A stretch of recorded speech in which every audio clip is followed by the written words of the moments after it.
Well, Pakistan, did you know, is the sixth most populous country in the world. I didn't know that until I just looked it up before this report. I really didn't. It has a population, get this, of 207 million people, Pakistan. And of the countries in the world, it ranks third in terms of the number of people who speak English. So of all the countries in the world, it's third in the number of people in there or in that country that speak English. That's also somewhat surprising, at least to me.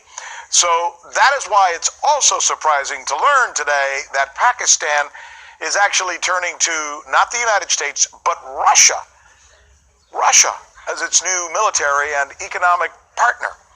With more on this, here is RT correspondent Julia Shapovalova.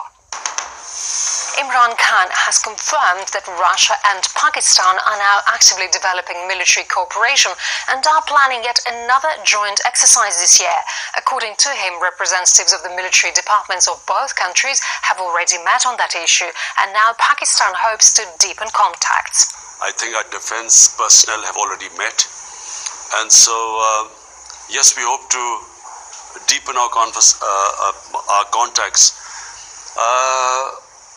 Most of the 50s, 60s, 70s was spent in the Cold War region, where India was close to the Soviet Union and Pakistan was close to the United States, so we were in different camps. Now things have changed. India is also friendly with the United States, and Pakistan is also friendly with the US, so we no longer have the Cold War situation. When asked whether Islamabad plans to buy Russian weapons, for example the S-400 missile defense system, the Prime Minister noted that Islamabad is now considering that possibility, but he hopes that friction with India will be settled and the need for procurement will disappear. First, we hope that our tension with India decreases so we do not have to buy arms, because we want to spend money on our human development. But yes, we are looking for arms. Russian specialists are saying Pakistan may be interested in Russia's long, medium and short-range air defense systems, Mi-28 and Ka-52 attack helicopters and Mi-17 transport helicopters, as well as Su-30SM and Su-35 fighter jets. In addition, Islamabad is likely to be interested in purchasing Project 636 diesel submarines. According to experts, Pakistan is ready to spend as much as $9 billion for the purchase of the Russian weapons. Though the experts stress that the limiting factor that could prevent Pakistan from buying the Russian weapons could be the negative reaction of India to military supplies to Pakistan. Pakistan can afford the purchase of such equipment financially, but here it is necessary to take into account the interests of India as one of the largest partners of the Russian Federation in the field of military and technical cooperation. It will negatively react to the supply of the Russian weapons to the Pakistani side. Here you need to find a balance and understanding that possible contracts with Islamabad would not cause unnecessary complications in relation with New Delhi. Earlier in May, the head of the press service of the Pakistani army, Major General Asif Ghafoor, wrote on Twitter that the country had successfully launched a ground-to-ground ballistic Shaheen-2 missile. According to him, the rocket could be equipped with both nuclear and conventional warheads and hit targets at a distance of 1,500 kilometers. The Major General added that Shaheen-2 fully met the needs of Pakistan in ensuring the desired strategic stability in the region. Commenting on his statement, experts noted that if new global arms reduction negotiations are to take place, they should take into account all the potentials of the states possessing medium-range nuclear weapons, including India and Pakistan. Julia Shapovalova with the news with Rick Sanchez. I'm Rick Sanchez. You found us on YouTube, and that's awesome. But you know what? I'm also live every... Hey, Shalom. All praises to Yahweh, Bahashem, Yahweh Shah, Bahashem, Rakah Kwadash. And double honors to the apostles and elders of Great Millstone. Salutation, you Akim out there that's pushing this word in truth and sincerity. What we have here is a situation where all these countries are starting to align themselves militarily and economically with Russia, as well as align themselves still with the American government, because they receive the benefits that the American government like to dish out. And just like Turkey, these countries play both sides, man. They align themselves with Russia, and then they also having a pact with the United States government for whatever reason, whether it's financially or sometimes militarily. But these nations are starting to pull away from America and align themselves militarily, like I said, with the Russian government, which is prophecy, because all these nations are going to assemble themselves together and come up against America. All these nations that are aligning themselves, such as Pakistan, Iran, North Korea. All these nations have nuclear capabilities, and you just saw in the video how the Pakistani government just developed a ballistic missile that could reach 15 kilometers or 15 miles, 1,500 miles to hit their target, man. It's also able to carry nuclear warheads. See, things are heating up. Tensions is rising with that situation. And old man, how they claimed that the Iranian government torpedoed Norway's tanker, and I think it was another tanker that got destroyed or hit by torpedoes. I forgot his name. Or the Japanese tanker, which was a bullshit lie, because that's the same rhetoric that they used in 2003 to invade Iran. So what's going on here is they trying to find a way to destroy and attack Iran, which is going to be costly, because all these nations, like I said, is going to line themselves and come up against America. I'm going to get these scriptures real quick. Abarat Akim be edified. I'm not going to make this lesson too long. I'm going to go with the spirit. And like I said, Abarat Akim will be edified. This is Jeremiah chapter 50, verse 9. It says, "For lo, I will rise and cause to come up against Babylon an assembly of great nations." And a part of that assembly of great nations is Pakistan, India, because they're going to solve their differences. Because what's going to happen is the American government is going to do something to piss these nations off. Like, this could be it, but I doubt it, because the R&D microchip has not been implemented mandatory yet. So I doubt if anything come up out of these tensions rising. They're just trying to find a way to get up in there, but it is going to lead to war. It says, read it again. Jeremiah 50, verse 9. It says, "For lo, I will rise and cause to come up against Babylon an assembly of great nations, Russia, China, North Korea, India, Pakistan, Iran, even America's own allies, such as Great Britain, France, Germany, Turkey. Turkey, like I said, is playing both sides. They run to Russia and get nuclear missiles, and get the S-400, which seems like all these nations are chasing after that S-400 missile defense system, and they bypassing the Patriot missile defense system, which is the American made, which is garbage probably. That's why all these nations are chasing behind that S-400 missile defense system. It says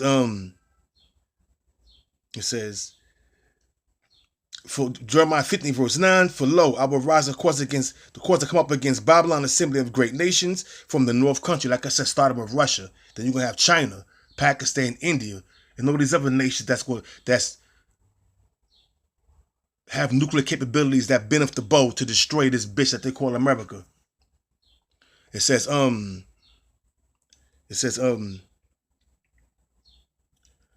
they shall set themselves in array against her military formation. From this she shall be taken. Their arrows shall be as a mighty expert man. None shall return in vain." Because these missiles is going to be laser guided, as well as having the spirit of Yahweh, Bahashem Yahweh Shah, guiding them to hit their targets, man. Because this is the Most High's weaponry. This is the Most High's army, the missiles. So they're going to hit their target, man. They're not going to miss, man. It says, "And Chaldea," verse 10, "And Chaldea, which is another name for America, shall be a spoil. All that spoil her shall be satisfied, saith the Lord," man. Because once these missiles get shot off, man, America's going to be totally destroyed. America and their gutter rat counterparts over there that call themselves Israelis, they're going to be destroyed too as well. We know that things is heating up, tensions is rising, and prophecies are coming to pass, man. We got uproars of the people. We got all kind of shit happening, man. So we know we're at the end of Esau's kingdom, and the Most High is about to rain fire upon Esau's kingdom, which is America. This is Isaiah chapter 13, verse 1. I'm going to go to 2. Lift ye up a banner upon the high mountain. The high mountain is America. And that banner we lifting up is these scriptures. And we warning the people week in and week out also by putting up these videos that America's going to be destroyed. First is going to be civil unrest, pestilence, floods, earthquakes. It's going to be all kind of things happening. We see these things happening, man. And we telling these people that America's going to be destroyed. But they don't want to hear it. It says, lift ye up a banner upon a high mountain. It says, exalt the voice. And we exalt our voice out there on the highways and the byways. It says, shake the hand that they may go into the gates of the nobles. And these videos has reached the elites. These elites started with the Rothschilds, the Rockefellers, the DuPonts. They know about us, man. They watch our videos. Like the apostle said, they watch our videos. So this word has definitely reached to the gates of the nobles. It says, I have commanded my sanctified ones, which are the prophets. I have also called my mighty ones, which are the angels, for my anger. Slakia. I have also called my mighty ones for my anger, even them that rejoice in my highness. And those are the mighty ones are the angels. And they are going to do a number on Esau, the so-called white man, and his kingdom. Right along with them missiles. Them ICBM nuclear missiles, they're going to do a number as well. America's going to be destroyed. America is going to be destroyed, and it's going to be a big ball of fire. Everything's going to be destroyed. From the east to the west and to the north, everything is going to be destroyed, man. It says, the noise of a multitude in the mountains, that noise is the nuclear missiles. Like as a great people, a tumultuous noise. That great people is not actual people, it's nuclear missiles. That tumultuous noise you hearing is them nuclear missiles, man. It says that they're going ahead is going to be them nuclear missiles. It says a tumultuous noise of the kingdoms, of the nations. It says a tumultuous noise of the kingdom of the nations gathered together. The Lord of hosts mustered up the host of the battle. Showing you that the Most High is putting the spirit on these kings and these dictators and these prime ministers to come up against America. America is going to be destroyed with thermonuclear missiles. And you can't get around that. It says, verse 5, they come from a far country, even from the ends of the heavens, even the Lord and the weapons of his indignation, to destroy the whole land. The weapons of the Lord's indignation is these nuclear missiles. And they're coming from that far country. That far country, like I said, is coming from the north, which is Russia, Pakistan, India, China. All these nations that have nuclear capabilities are going to destroy this bitch America. All these nations are aligning themselves with Russia, man. Militarily, economically. Some of them playing both sides, like Pakistan's gonna play both sides because they friendly with America and Russia. They're aligning themselves with Russia now. Turkey's doing the same thing. This place that they call America is on its last leg, and it's gonna be destroyed real soon. Real soon. It says, howl ye, for the day of the Lord is at hand. It shall come as a destruction from the Almighty. And that destruction that's coming from the Almighty, the day of the Lord, is thermonuclear missiles, concentrated fire from them chariots, man. When Yahweh Shah cracked them skies. This place is on its way out. This place is over, man. We are at the end of Esau's kingdom, man. Barakatah Yahweh Shah for that, man.